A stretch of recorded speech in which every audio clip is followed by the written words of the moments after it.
Now, the Supreme Court says it will hear an expedited appeal of President Trump's attempt to end birthright citizenship by executive order. And a decision is expected from the Supreme Court by the end of June. Now, this could redefine who is considered an American. Remember, after Mr. Trump was inaugurated, hours after, he signed an executive order that states children of undocumented immigrants born in the United States would no longer be entitled to citizenship. Something just happened in Washington that has the entire political establishment in absolute chaos.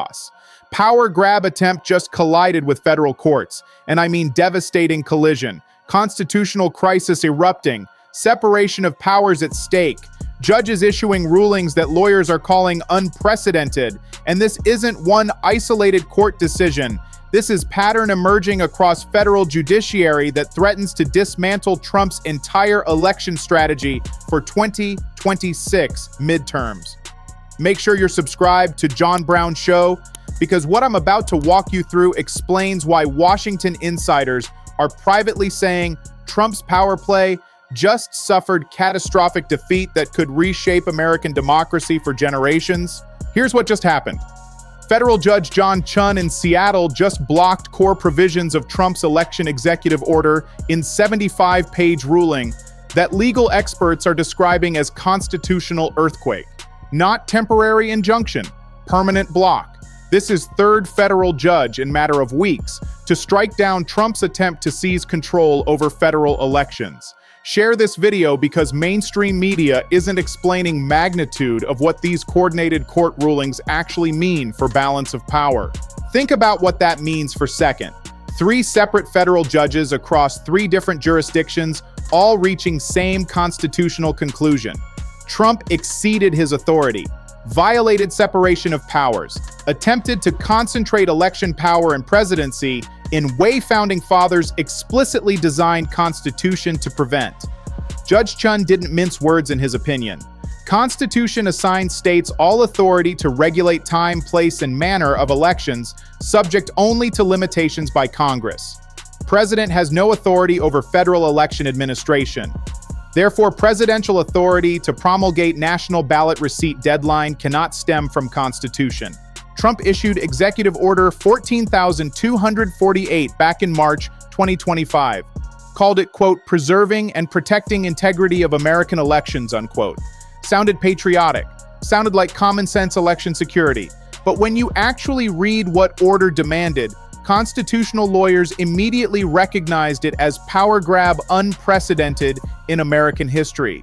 Order required documentary proof of citizenship on federal voter registration forms, passports, birth certificates, naturalization papers, forced states to demand election day receipt deadlines for mail-in ballots, even if those ballots were postmarked on time, threatened to withhold federal election funding from states that refused to comply. And Trump administration thought they could bully states into surrendering constitutional authority over their own elections by threatening their federal funding. Notice what happened in Washington and Oregon. Both states operate universal vote-by-mail systems. Their entire election infrastructure built around accepting ballots postmarked by Election Day. Washington counted nearly 120,000 ballots in 2024 general election that arrived after Election Day but were postmarked on time. Oregon counted nearly 14,000 such ballots. Trump's executive order would have disenfranchised hundreds of thousands of eligible voters who followed their state laws perfectly. That's not election security, that's voter suppression through executive fiat. And federal courts saw right through it. Judge Chun ruled Trump's order violated separation of powers by attempting to concentrate election power in hands of single branch. Constitution designed that separation to prevent exactly this kind of tyranny. Founding fathers deliberately denied presidents unilateral control over elections because they understood concentration of power in hands of single branch is threat to liberty itself. Make sure you're subscribed because this gets even more significant. Derek Klinger, senior staff attorney with University of Wisconsin Law School's State Democracy Research Initiative, told reporters, quote, "Court is very clear that Constitution gives no authority to president to do any of these things, and that federal law doesn't either," unquote. David Becker, election lawyer who worked in Justice Department's Civil Rights Division, said about Trump, quote, "It keeps getting worse for him. More courts look at this executive order, more they come to conclusion that President vastly exceeded his constitutional authority," unquote. Share this video so people understand this isn't partisan judges blocking Republican president. This is federal judiciary across multiple jurisdictions defending Constitution against presidential overreach. Think about magnitude of what Trump attempted here. Executive order demanded states provide documentary proof of citizenship for voter registration. Legal experts immediately identified problem. National Voter Registration Act passed by Congress in 1993 specifically designed federal voter registration form to be accessible. Requires attestation of citizenship, not documentation. Trump tried to override Act of Congress with executive order. Court said no. President cannot be lawmaker. President's power to see that laws are faithfully executed refutes idea that he is to be lawmaker. Notice pattern here. Trump's executive order faced immediate legal challenges from 19 states in Massachusetts case. Democratic and civil rights groups in Washington, D.C. case. Washington and Oregon in Seattle case. All three federal judges appointed by different presidents reached same constitutional conclusion. Trump lacks authority. This is what constitutional scholars mean when they talk about checks and balances working exactly as designed. Judge Chun's ruling makes clear why Trump's power play threatens core principles of American democracy. When president issues executive order, power to issue order must stem either from act of Congress or from Constitution itself. If president lacks statutory or constitutional basis, act is unlawful. Trump couldn't cite either. His lawyers argued executive order merely, quote, enforced, unquote, existing law. Courts reviewed actual text of executive order compared to actual text of federal statutes and said that's false. You're not enforcing law, you're making new law without Congress. What happens next explains why Trump's entire election strategy for 2026 now faces collapse. Washington Attorney General Nick Brown called ruling, quote, huge victory for voters in Washington and Oregon and for rule of law, unquote. Said court enforced long-standing constitutional rule that only states and Congress can regulate elections, not, quote, election denier-in-chief, unquote. That language from State Attorney General tells you everything about political firestorm these rulings triggered. This isn't just legal defeat, this is repudiation of Trump's entire approach to federal power. Think about what Trump was actually trying to accomplish with this executive order.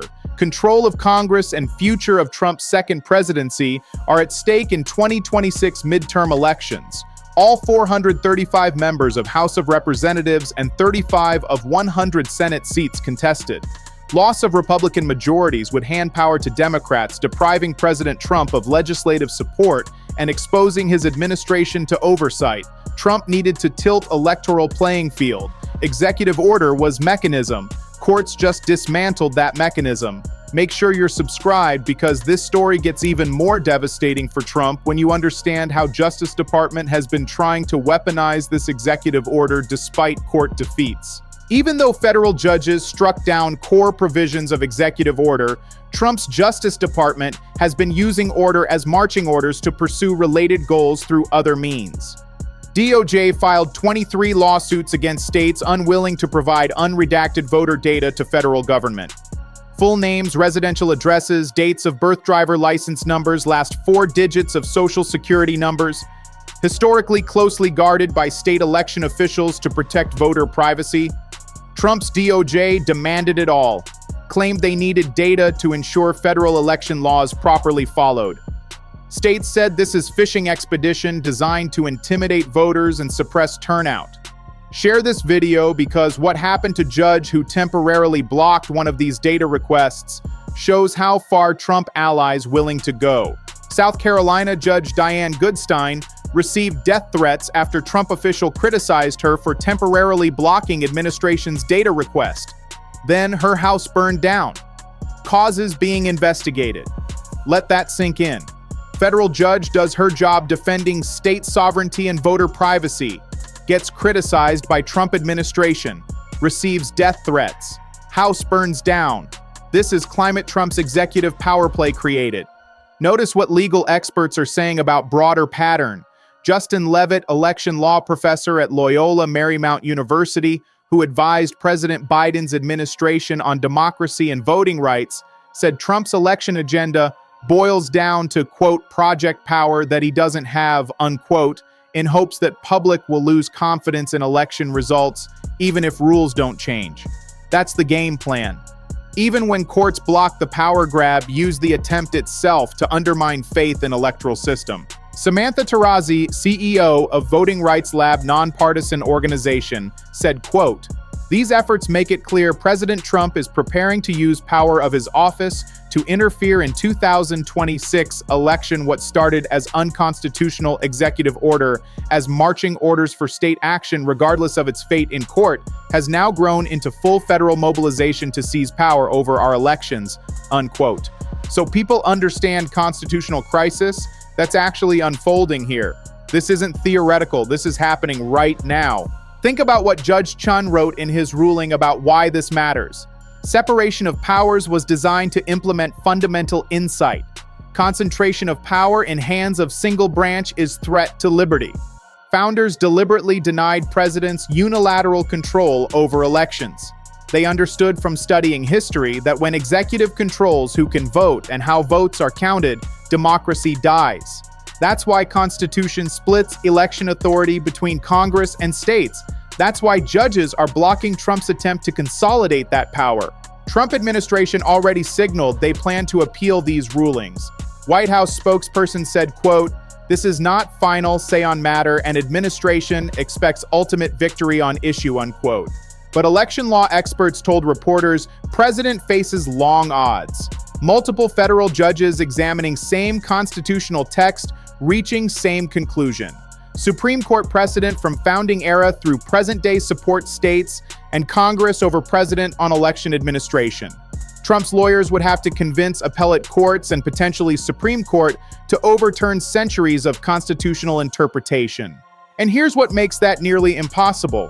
Trump's own executive order cites National Voter Registration Act as authority, but National Voter Registration Act explicitly gives Congress and states authority over federal voter registration, doesn't grant president any unilateral power. Trump's lawyers tried to argue president has inherent authority to ensure election integrity.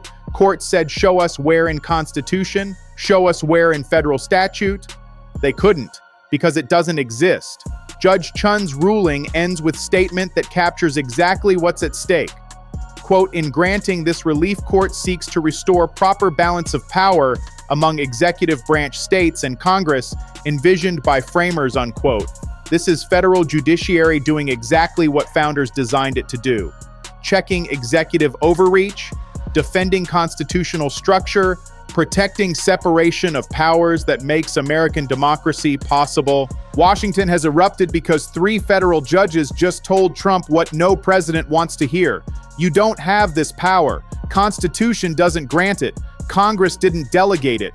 Your executive order violates separation of powers. We're blocking it permanently, and there's nothing you can do about it short of convincing higher courts to overturn centuries of constitutional law. This story continues. Stay tuned.